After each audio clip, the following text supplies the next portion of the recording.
Shalom, shalom, peace and blessings. Now let's get straight into it. So today's lesson is going to be on how to make a Hebrew calendar.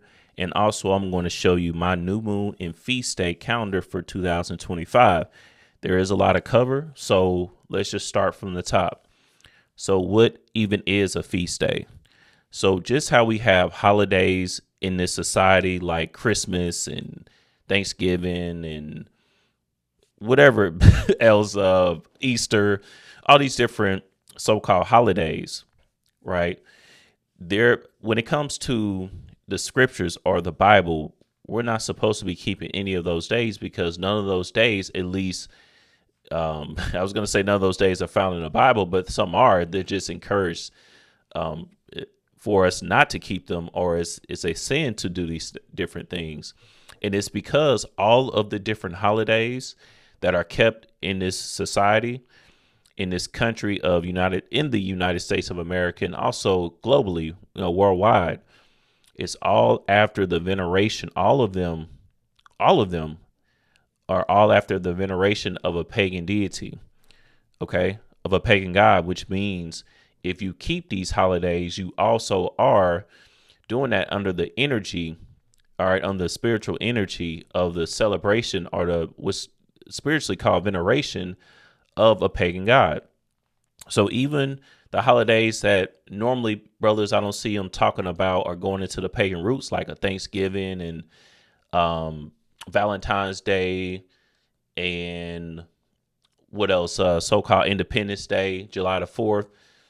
Even those days, Groundhog Day, all these days are all after pagan gods.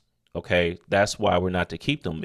Because if you love the Most High and you want to show Him so, and you want to put the Most High as the only God that you worship, you wouldn't keep these days. Okay, they're all man-made, aka pagan, all right, and all after the veneration of other gods. Okay, outside of the Most High. If you only believe in the Most High and you don't want to worship other gods, then you don't keep those days, no matter what anybody says or whatever the case is in the Bible. So that's what a pagan or the holidays are. So if we don't keep those, is there anything similar? Like, where did they get that from? They got that from the Israelites that in the ancient times they kept what's called feast days. Okay, the feast days are really, it's a high holy day. Feast days is the more simple way to put it now, but it's high holy days because every day is not even a feast like the Day of Atonement. But either way, it's a high Sabbath. All right, there's a weekly Sabbath that's kept every 7 days perpetually. And then you have an even higher Sabbath or a high holy day that's supposed to be kept according to the scriptures. Okay, that's found all throughout the Bible. One of the main breakdowns that you'll see on it is in Leviticus, the 23rd chapter, but it's all over the scriptures. Okay, even every feast day or high holy day is not found in Leviticus, the 23rd chapter, like the Feast of Dedication and some of the other feasts involving the time of the time of the Maccabees, right? The time of the Maccabees. So either way, that's what a feast day is. That's why we're supposed to keep it. Oh, well, I really didn't say that. The reason you're supposed to keep it is because we're commanded to keep it. All right. We're not commanded to keep Christmas and Thanksgiving and all these different pagan holidays. Okay. Like St. Patrick's Day, like all these different things. I promise you, they're all part of the veneration of a pagan god. But the feast days are not. All right. You're celebrating or you're worshiping the Most High when you keep the feast days. All right. The same cannot be said for all the different so-called holidays that most people keep. And that's the first indication that it's something that you shouldn't be doing, is because everybody does it. Right. Most of the things that are held holy to the Most High, most people don't do. OK, so that's what a feast day is, aka a high holy day. All right. And that's why we're supposed to keep it. And that's why we're not supposed to keep so-called holidays. All right. That's, kept in this world. Now, the new moon is also a day that we're supposed to keep as well and recognize. All right. I didn't put too much on this lesson about the new moon, really, because sometimes I assume that a lot of you brothers and sisters that's watching this, you're already familiar. But either way, the simple way to think about it like this is, all right, when you think about when a day ends and a day begins, like who said it's supposed to be at 12 o'clock at night? All right, who said that? Where did that come from? Is that based on anything biblical, anything of substance, anything of truth? Right? The way the months are calculated, okay, is that biblically based? Those are things you have to think of when you're keeping a walk with the Most High. All right, you have to reconsider and rethink everything. You have to research all these different things and look up what was done in the biblical times. All right, I don't even like saying biblical times because we're in biblical times. So in the ancient days, okay, how did our forefathers keep, a week or a month? All right, it was always done by a new moon. Okay, a new moon signifies a new month, just like the word moon really means month, or month is derived from the word moon. Okay, a new moon equals a new month. Months are only supposed to be 30 days exactly. We know like January has 31, February 28 or 29, depending on the so-called leap year. There's no leap year in the Bible either. But everything is supposed to be exactly, all months at least are supposed to be exactly 30 days. Okay, and it's supposed to be exactly 12 months. 12 months, 30 days to the T. Nothing more, nothing less. Exactly 30 days and exactly 12 months in a year. Okay. And again, that's how you calculate it. All right. And when a day begins and ends, it's supposed to be sundown. Okay. Because what you notice here is that the way that we're supposed to keep days, nights, new months, years, this all goes by the Most High's works and creations, being the sun and the moon, okay, and the constellations, so on and so forth, right? The people in, the ancient world, they ended up, and people, of course, still today, they worship these creations of the Most High more than the Creator, right? But you're not supposed to worship the sun, the moon, and the constellations, the stars. They're supposed to be for signs. We're going to get scriptures on that, but that's how you're supposed to keep time.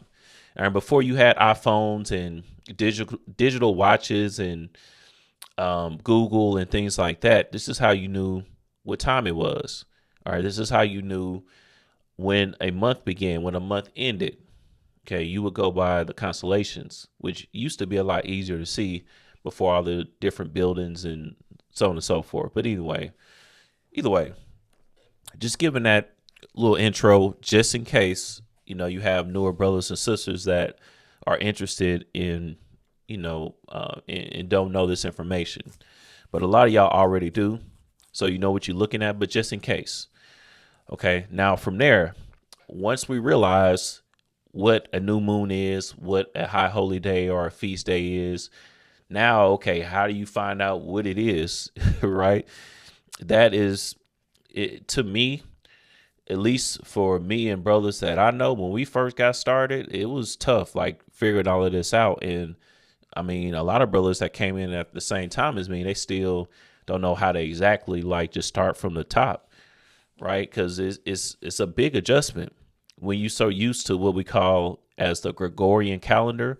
That's the calendar system that we're on right now. You're so used to it. That's just how you expect things to be. But that's now not how the Most High intended. The good thing is that it's a different world, but it's not like, well, really, brother, Tuesday is really supposed to be this day. It's really supposed to be 12 days in a week. So it's not, it's not like all the way different, but there's definitely a huge difference and a big adjustment to make when you're keeping, the high holy days and the calendar according to the Most High's intentions, okay, biblically, at least according to what we know, right? Because you can't ever get too pretentious with this and feel that you know exactly what Yahushua or Christ is thinking when it comes to this, but we're doing our best to, to keep these new moons and feast days according to what we know. All right, Hebrews 11:1 according to faith. All right, so let's get it. Let's get it. There's a lot of things that I want to go over. So this one, it may take us a minute, or I may break this down to two parts, but it depends. I have a lot pulled up, but I'll see once we get into the flow of it. But either way, let's get Judges chapter 5 and verse 11. It says, "They that are delivered from the noise of archers in the places of drawing water, there shall they rehearse the righteous acts of the Most High, even the righteous acts toward the inhabitants of his villages in Israel. Then shall the people of the Most High go down to the gates." So we're here to rehearse the righteous acts of the Most High. And that's why I said not to get too pretentious about this in Pharisee-like, to where, a lot of brothers are, I know some brothers that when it comes to these feast days and new moons, man, they just act like they know exactly what it is. And if you don't do exactly what they say, then you don't know what you're talking about. All right. That's a very dangerous thing to do, to just assume that you got the truth, because if you assume you have the 100% truth, you basically saying you are the truth. You are Christ. You all knowing. That's pretty much what that means. But either way, we're here to rehearse the righteous acts. And this, keeping the feast days and the new moon, is a sign of faith. Okay, in these times when we're in captivity, we're keeping the feast days, we're keeping the new moons, all right, based on faith. Okay, because in reality, if you read, of course, in many scriptures, but you can go to Deuteronomy, the 16th chapter, and it will tell you that we're supposed to keep at least the three main high holy days. We're supposed to keep those in Jerusalem, in the holy city, okay, in Zion. However, most brothers don't do that. And even if you do, because there's a sect of Israelites there, last time I heard they were trying to kick them up out of there, but there are Israelites that live in what we call today Israel. But even if we were to go there, I mean, that's not the same Israel. Physically it may be, but spiritually it's not there. Right, until that land is cleansed, So again, we're keeping the feast days and the new moon based on faith. It's okay to admit that. It's okay to know that we could be off in a calculation or two on how we keep this. All right, it's okay to understand that, because again, you're putting more on the aspect of faith than anything else. All right, it shows how much you believe in the Most High if you know that you may or may not be keeping the feast days and even the law in general to the absolute core of how it's supposed to be kept, of how Yahushua intended, how the Most High intended. All right, you may or may not, but either way, you're doing it still as a testimony, as a rehearsing the righteous acts to the Most High. Okay, so it is important. Faith is always important. All right. So, do we need to grab that real quick? Hebrews 11:1. Just real quick. All right. Hebrews 11:1. Now, faith is the substance of things hoped for, the evidence of things not seen. The substance of things hoped for, like the kingdom. The evidence of things not seen. So that's what faith is. And again, this is all faith-based. So again, I say this, but brother's still going to do it. Y'all just, this is the, if you don't keep the lunar Sabbath, this and that, this is, whatever. But now, all at the same time, look, I do have a strong stance on what I believe to be true. Because again, by the way, this calendar that's ahead of you here, the new moon and high holy days that I have here, this is based on what I believe to be true too. So I'm not saying like just don't care or don't have a stance. I'm just saying you could take it too far. All right, it's a way to take it too far, right? That you so matter of factly that you think you know exactly what it is. I mean, brothers even say we got the 100% truth. You know, a lot of brothers say that we the best camp, we the best this, and I know this, and I'm so and so in the reincarnation. So that's where it's going too far. But either way, again, have a strong stance. Keep the days. I'm not telling you not to. Matter of fact, I'm saying this to tell you to keep it, right? But just don't take it too far because you can. All right. And then let's look at Zechariah, the 14th chapter, verse 16. And it shall come to pass that everyone that is left of all the nations which came against Jerusalem shall even go up from year to year to worship the King, the Most High of hosts, or it reads here, the Lord of hosts, and to keep the Feast of Tabernacles. So all that is left of the nation. So this is going to be in the end times. All right. When Christ comes back. All right. In the kingdom, the Feast of Tabernacles will be kept in the kingdom. What does that tell you? That we should be keeping it now. There isn't a time, we're not in a time period where we're not supposed to keep it and we just going to pick back up when Christ come back. Oh, now we can just do it again. No, we're supposed to be keeping it now. All right. But all at the same time, it is a testimony of faith, all right, because there's a lot of things that we can't really do in this current time. And why can't we do it?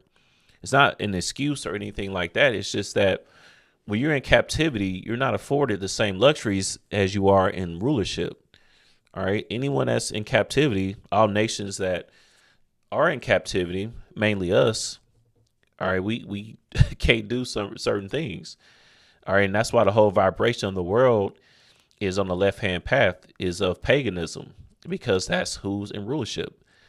Those that believe in pagan deities.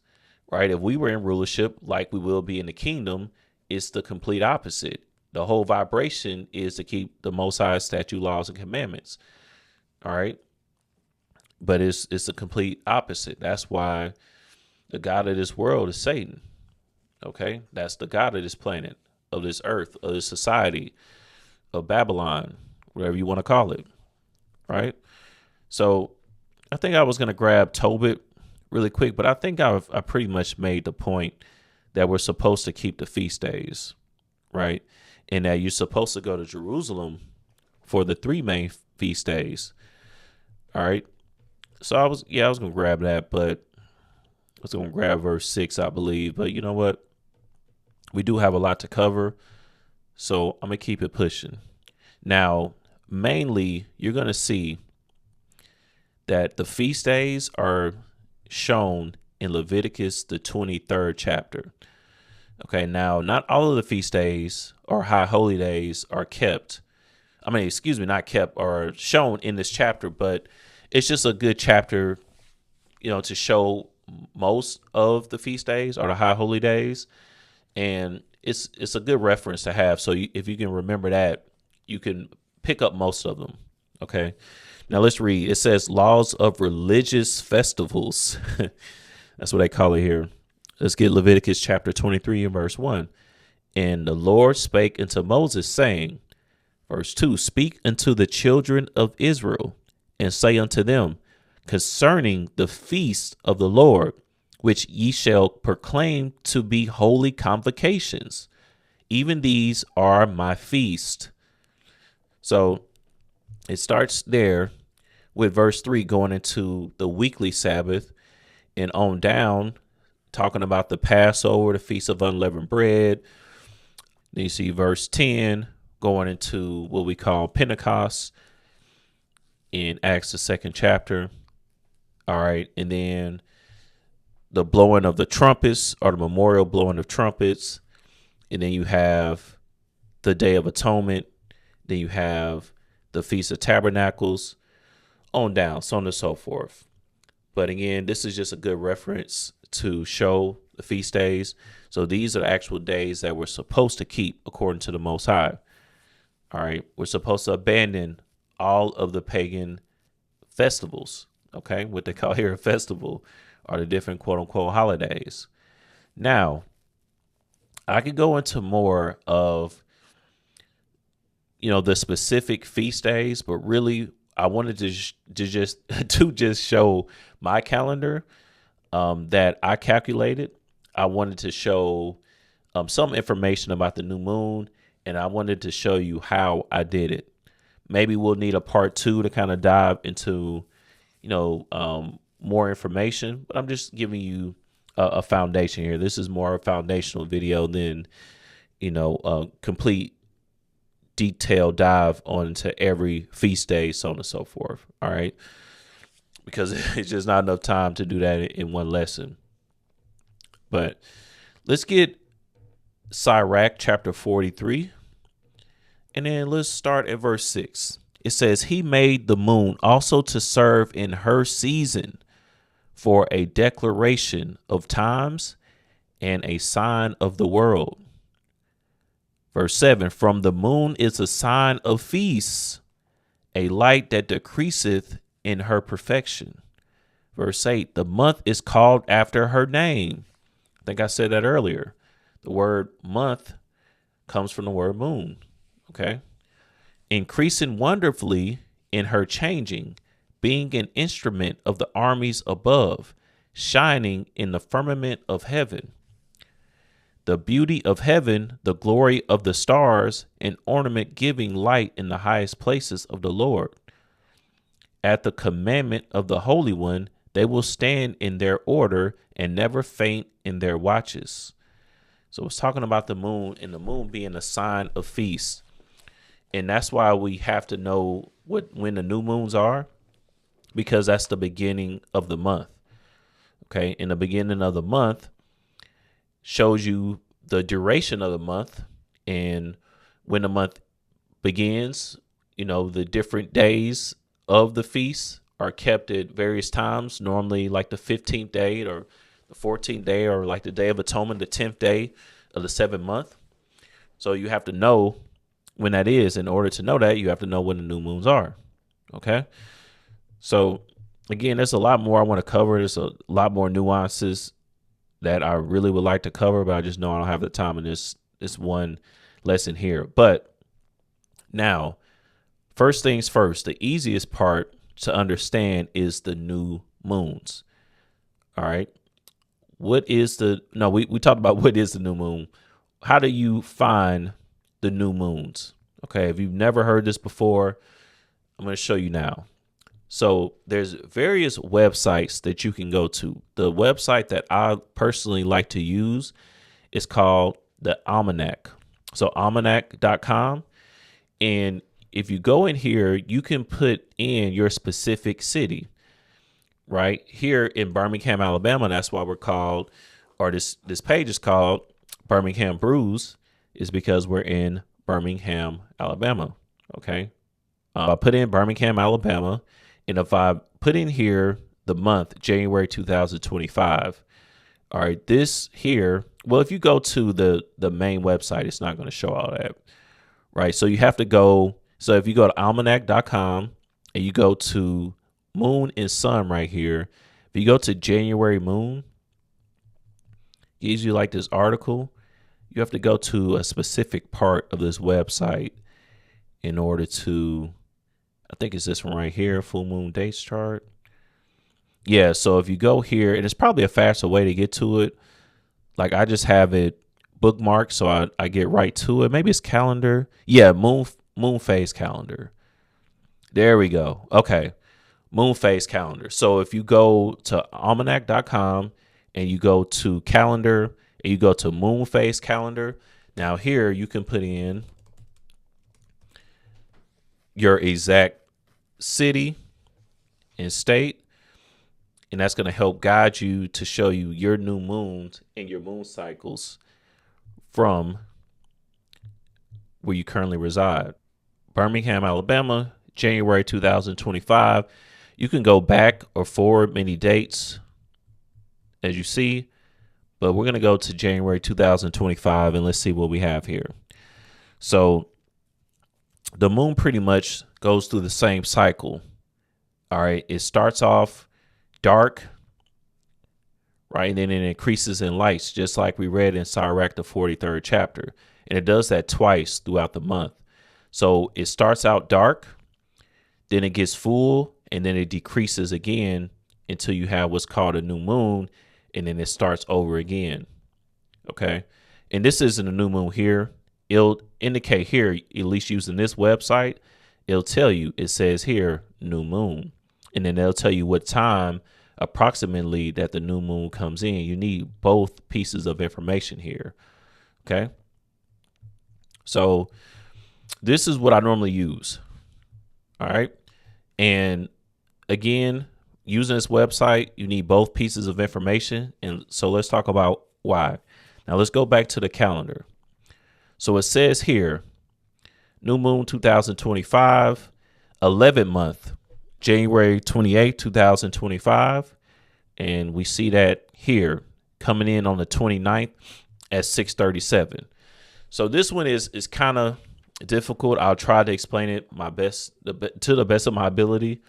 So when you're doing the new moon calendar, all right, if the new moon falls during the night, then you will keep it the day prior at sundown. If it falls during the day, you will keep it that day of at sundown. And by the way, if you don't know, the reason that we keep, because I guess that's one important thing I should mention.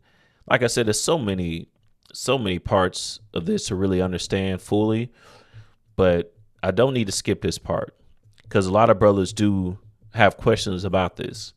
Like, why do we keep, because you may have heard me say this, or you may have seen other brothers say this plenty of times, at sundown. We're like, what's up with sundown?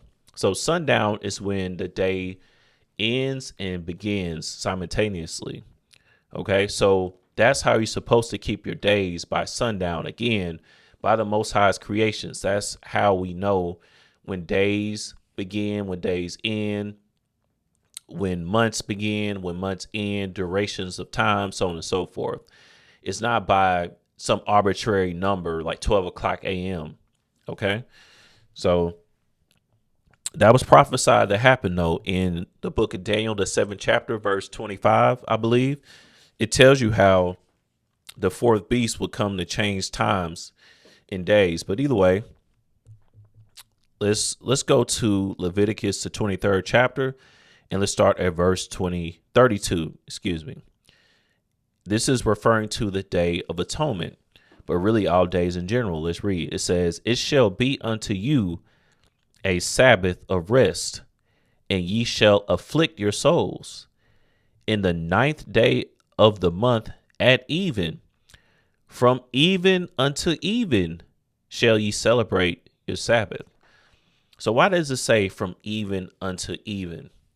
It's because that's a duration of a day. A day actually is around 24 hours. So like I said, the first part, if you're new to this information, it could scare you like, oh snap, I ain't no telling what I'm gonna have to understand and learn. There's a lot of different things that the current way that we do things is similar to the scriptures, but again, there's so many different major changes that you have to make or understand. But one thing is, the duration of a day does include a night portion and a day portion, just like you read in Genesis, the 1st chapter. So we'll go there too real quick. So when we're looking at the creation of a day, like Genesis 1:5, it says here, Genesis 1:5, and God called the light day, or the Elohim, okay, called the light day, and the darkness he called night, and the evening and the morning were the first day. So this time period known as a day here. All right. But to keep it simple, let's just assume this was 24 hours. All right. A day includes a night portion and it includes a day portion. And again, you see that the evening is listed first. It says, and the evening and the morning. They listed the evening first because a day begins at sundown. That's why all of the feasts, when we go look at them, they all begin at sundown. So some brothers claim that, the day begins with sunrise, but why would you have the feast? And it's because it doesn't say explicitly that information just in the scriptures. You have to really read and discern from what we have here available to us. But if we were to keep the feast at sundown and then the rest of the days are supposed to be sunrise, I mean, that would throw us all the way off. Like, why would we only keep the feast days at sundown, but every other day is supposed to just start at sunrise? It's kind of wild. But again, here when it comes to the Day of Atonement, it shows you here that in the 9th day of the month at even, all right, that means at sundown, at even, all right, from even unto even, because that's a span of one day. All right, it's the Day of Atonement. That's what a day is. It starts in the evening, just like Genesis 1 and 5 in the evening, and in the morning, or that day portion. Okay, that's a day. All right. So the day begins, the day ends and begin. The day prior ends and the new day begins at sundown. I actually did another lesson on when the day begins, something similar to that. It's been a while back, but I'll put it in the description too as well. Again, a lot of these, I'm telling you, like this could be its own lesson, talking about the feast days in general could be its own lesson. How to calculate the new moon and feast days can be its own lesson. So there's a lot to cover, and I may have to make separate, lessons and breakdowns on this, but I'm just trying to give y'all the foundation for right now if you're new to this information. Okay, so that way you can look it up yourself or whatever the case, but we'll get to it. Anyways, the 9th day of the month at even, from even unto even. Okay, that's why we start at sundown. That's why we start the day at sundown. This isn't the only scripture. This is just one way, one scripture that I can go to show you, to illustrate it more clearly. So because the new moon at 6:37, technically speaking here, that's still nighttime. Okay, that's still nighttime. It's still the new moon still came in at night. So we'll keep that new moon the day prior at sundown. But we'll see in another example where if this is like 2 o'clock during the day, you wouldn't keep the new moon until sundown that day. Now, this one small change can make a big difference in your calendar, because if your new moon begins just a day off, it could potentially throw off when you keep a feast day. Okay, so your feast day could be kept a day off because you started the month a day off, or at least a day off according to what we know, right? So that's why if we look here, the 11th month, January 28, 2025, and that's another thing. It's so much information. Like if you're new to this, it's so much information to go over, I promise you, but that's another thing that I want to touch on. So notice that I said that that's the 11th month. Okay. Why is that not January? It's the first month, right? No. So according to the scriptures, okay, this is very important. So I should have led with this too, but again, it's just so much to cover. All right. When it comes to when a month or a year begins, it's supposed to begin in the spring. Okay. It's supposed to begin at the time of the harvest, not at January. January is the beginning of the year for the veneration of the god Janus, Janus. That's why January is kept as the new year. So the new year holiday that we keep, that we recognize, is not actually the new year according to the Bible. Okay? But let's get that in scripture though. Let's not just say that. Let's get that in scripture. So I'm pretty sure I got Exodus 12. Yep. Let's get Exodus 12. All right. Yeah. You know what? Let's start from the top. Let's get Exodus chapter 12, verse 1. And the Lord spake unto Moses and Aaron in the land of Egypt, saying, This month shall be unto you the beginning of months. It shall be the first month of the year to you. Okay. So the month that Israel was escaping from Egypt, that was supposed to be the first month. And let's see when that was. Okay. The month of Abib. Okay. Which has been translated to spring. All right. Let's get the next chapter over. Let's get Exodus chapter 13. And then let's get verse 4. This day came ye out in the month Abib. So if we look at Abib, and there's a lot of research that I did into this word. But essentially, let's see, it says fresh, young barley ears, barley, month of ear forming, of greening of crop, of growing green, Abib, month of Exodus and Passover. It says March or April, because that's when the new moon the new year typically comes around, or the first month is normally the month that we call today March or April. Okay, that's normally going to be your first month. Normally not going to fall on February, normally not going to fall on April. Okay, normally March or April. That's supposed to be the new year. All right, so I jumped here to Deuteronomy, the 16th chapter. I mentioned this a few times. Let's get the first verse. Observe the month of Abib and keep the Passover unto the Lord thy God. For in the month of Abib, the Lord thy God brought thee forth out of Egypt by night. So Abib, again, is the first month. All right. And we saw the definition for it. And again, normally the springtime falls on what we call March or April. And we'll talk about that more in just a second when we talk about the feast days. But that's how we keep that's how we determine the new moons. And the reason that this is the 11th month is because typically speaking, the month, whatever month we're in, we're 2 months, well, according to the Gregorian calendar, we're typically around 2 months behind off of the biblical calendar. Example, and this is normally the example that brothers give. So if you look at the word October, oct is a prefix for 8. All right. Like an octopus, an octagon has 8 sides. An octopus has 8 tentacles. October is the number for 8.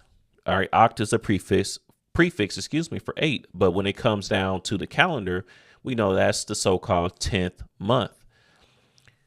November, or Nov. All right. Nov is actually a prefix for 9. All right. For the number 9. But according to us, it's the 11th month. Dec, like a decade.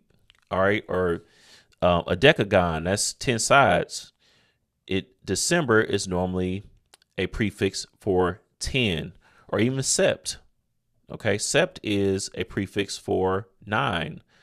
All right. All of these words you see correspond with the month, the biblical month, being 2 years ahead, and they even know it. So that's why September is the 7th month according to the Gregorian calendar, but it means 9. October means 10, but it's the 8th month, so on and so forth. Okay. Did I say that backwards? October it means 8, but it's really the 10th month according to the Gregorian calendar.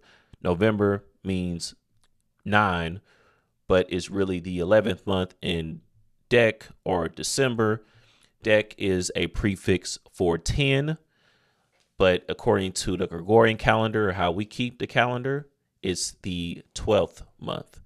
Okay, typically it's 2 months behind. All right, so that's just one rule of thumb, but that's not what I go by in particular. But I'll show you that in a second. Now, again, when you have a prior, like I had a prior calendar already calculated for the month, for the year prior. So that's why I was able to have this 11th and 12th month.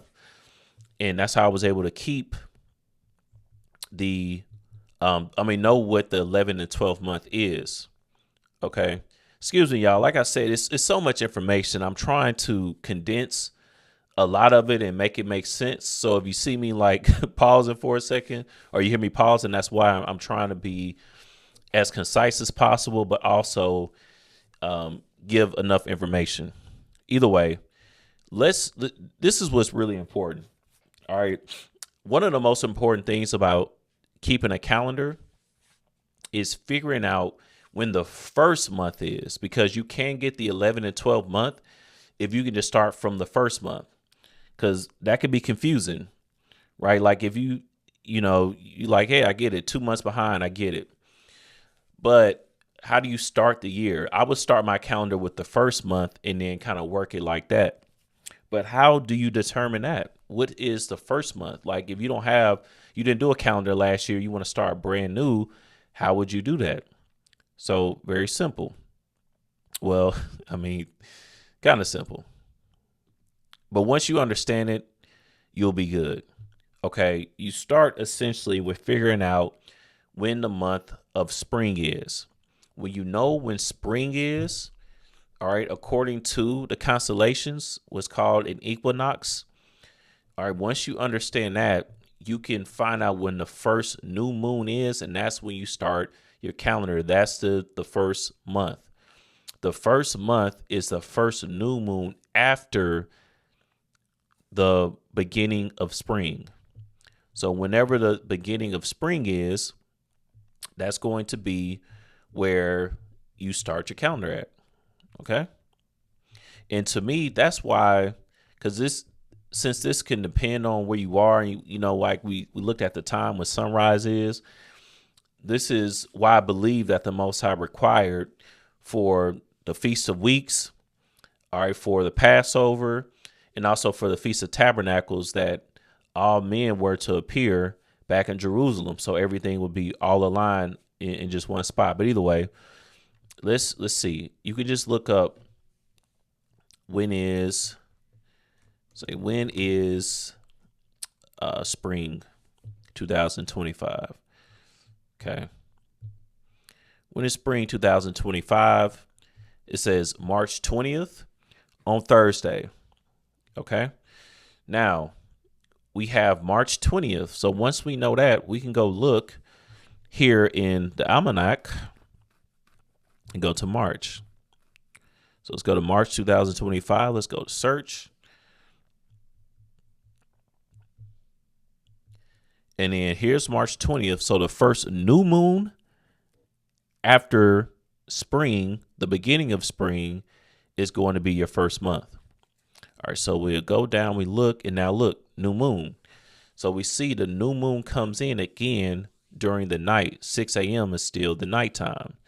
Okay, so we keep that new moon the day prior. So it will be the first month of the first new moon of 2025, biblically, according to the way that I see things, the way I keep the new moon, so on and so forth, is going to be March 28th at sundown. That will be what we would celebrate as the new month or the new year. Right now, we still, according to the scriptures, we're still in a month prior, where everyone else is saying 2025, this or that. Technically, we're still in the so-called year of 2024. Okay. And you know, even though that's exactly what it is, like if somebody say to you like, this is January 2025, unless you're in that position to kind of break everything down, you just kind of roll with it, because that is the calendar that we go by for most things. Like whether you have a job or you run your own business, that's what most people go by.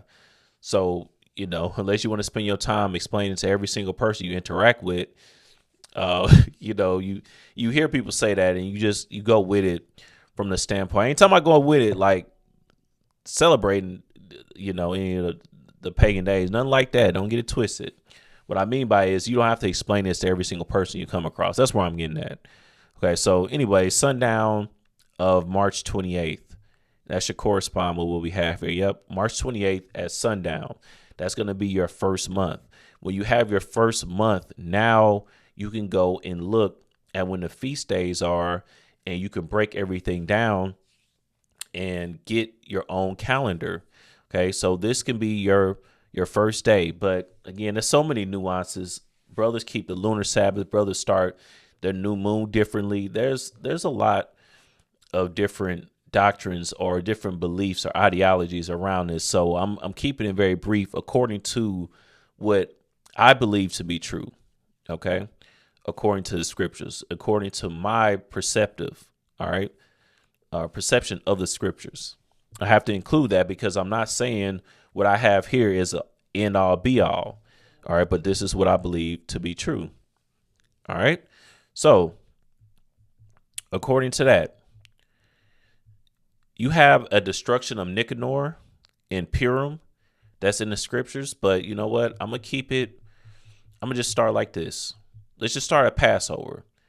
Because the other scriptures, or the other feast days, the destruction of Nicanor and Purim are not as commonly known. Let's just keep it simple. You just starting out. You want to keep Passover, all right, or you want to get the hang of this of making your own calendar. Let's start with Passover just to keep things clean. The other days matter just as much. Not saying they don't, or not to calculate them, but just to keep things very simple. Okay, for now, if you're just trying to figure out how to do this for yourself. Okay, now Passover is going to be the first month on the 14th day at even. Okay, that's according to Exodus 12, 1 through 14, and then Leviticus 23 and 5. All right, and there's other scriptures too as well. There's plenty of other scriptures. Those are just there's scriptures and Numbers, even throughout Kings, so on and so forth. But just to keep it simple, those are some scriptural references for you. Okay, so let's go to Leviticus chapter 23 and verse 5, and let's see. So it says here, in the 14th day of the first month at even is the Lord's Passover. So the 14th day of the first month, this is not talking about January 14th. So if you're reading this, going by the Gregorian calendar, you're like, oh, okay, cool. Passover is January 14th. No. So this is referring to biblically, according to the new moons, everything that we just established up to this point. So now how do you keep that then? All right. We already established what the first month was. The first month is, according to the way that I perceive the scriptures, is going to be March 28th, 2025 at sundown. So the 14th day, you just simply count. So if we go to March 28th at sundown, we're going to count 14 days. Now, you can literally just add the math, right? You can add 3 and then you take what's left over. But this is what I do. I literally physically count. I don't know why. That's just what I do, just to make it. I don't know. Like I just like doing that. Even with some of the feast days, like the 25th day, I will literally take the time and 1, 2, 3, 4, 5, all the way down. But either way, so let's look at Passover.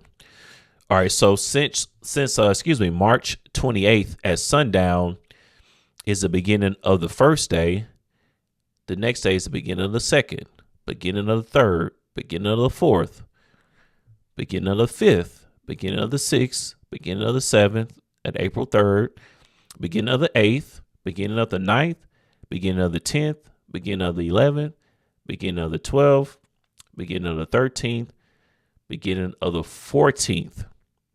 All right. So if we go look, well, matter of fact, I said the beginning. So let's see. It should be April 11th, actually. So what I did is what I used to do. I'm in the habit of doing that. So March 28th, right? March 28th is sundown of the first day. All right. But the 14th day at sundown is when you're supposed to keep the feast. So really you would start here on the 29th. All right. Because that would be the sundown of the first day. This just begins the beginning of the first, but the sundown of the first day would be the 29th of March. So sundown of the first day, sundown of the second, sundown of the third, sundown of the 4th, 5th, 6th, 7th, 8th, 9th, 10th, 11th, 12th, 13th, and 14th. The 14th day at sundown is going to be April 11th. And that's why I have that here. April 11th, 2025 at even. It's the 14th day at even. Okay. Hopefully that makes sense. For some of y'all that's new, maybe it's not. Maybe that's like, what is you even talking about? But that's how you keep it. Okay. And if you remember these principles, you can keep the other days as well. Now, the Feast of Unleavened Bread, this is an easy one for you because it's the exact same day. So Passover and the Feast of Unleavened Bread kicks off at the exact same time. Okay.